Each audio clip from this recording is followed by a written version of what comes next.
Docteur, l'oiseau de paradis rouge est arrivé. Enfin! Galopin, ce moineau enquiquineur, l'a insulté dès son entrée dans le jardin. Je l'ai trouvé en pleurs et absolument décidé à repartir immédiatement pour le Brésil cette nuit. J'ai eu toutes les peines du monde à la persuader d'attendre ton retour. Elle est dans le cabinet de travail.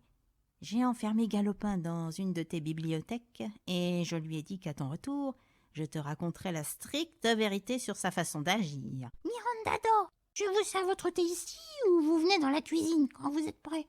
Va pour la cuisine, Dab-Dab. Galopin, qu'as-tu dit à Miranda à son arrivée? Rien du tout, Doc, je t'assure. Enfin, pas grand-chose. Je picorais des miettes de pain dans l'allée en gravier lorsqu'elle est arrivée dans le jardin en crânant. Elle jetait des regards dédaigneux dans toutes les directions, comme si la terre lui appartenait. Simplement parce qu'elle a un plumage coloré. Un moineau de Londres est aussi bien qu'elle, non mais... Mais que lui as-tu dit pour qu'elle ait été offensée à ce point? Tout ce que j'ai dit, c'est... tu ne devrais pas être dans un jardin anglais, mais dans une vitrine de modiste. Tu ne comprends donc pas que cet oiseau a parcouru des milliers de kilomètres pour moi, et non pour souffrir tes impertinences dès son arrivée dans mon jardin? S'il était reparti avant mon retour ce soir, cela aurait été très très grave. Je suis sincèrement désolée de ce qui s'est passé. Ne te formalise pas pour Galopin. C'est un oiseau de la ville. Il a toujours dû lutter pour vivre. Je ne me serais pas formalisée si je n'avais été affreusement lasse à cause du voyage et de tout le reste.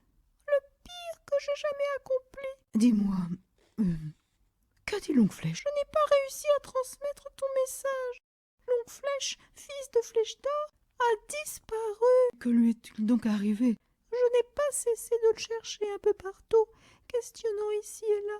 J'ai parcouru toute l'Amérique du Sud dans sa largeur et sa longueur, mais il n'y a pas un être vivant qui ait pu me fournir des renseignements sur lui. T'es-tu adressé aux perroquets noirs?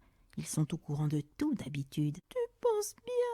Et j'étais tellement perturbée par mon impuissance dans cette affaire que j'ai complètement oublié d'observer les signes du temps avant le début de mon vol. Et bien entendu, j'ai essuyé une tempête absolument épouvantable au milieu de l'Atlantique. Pauvre Miranda. Peux-tu me dire où on a vu Longue-Flèche pour la dernière fois? Un jeune albatros m'a confié qu'il l'avait vu sur l'île du Singe-Araignée. L'île du Singe-Araignée. C'est quelque part au large des côtes du Brésil, n'est-ce pas? C'est cela. Il semble que la dernière fois où on l'a vu, il grimpait dans les montagnes à la recherche de plantes médicinales rares. Penses-tu qu'il lui soit arrivé un accident? J'en ai bien peur. Mais tu ne penses tout de même pas qu'il soit mort? Et que puis-je penser d'autre, quand depuis plus de 6 mois, ni l'homme, oiseau ou poisson ne l'a aperçu?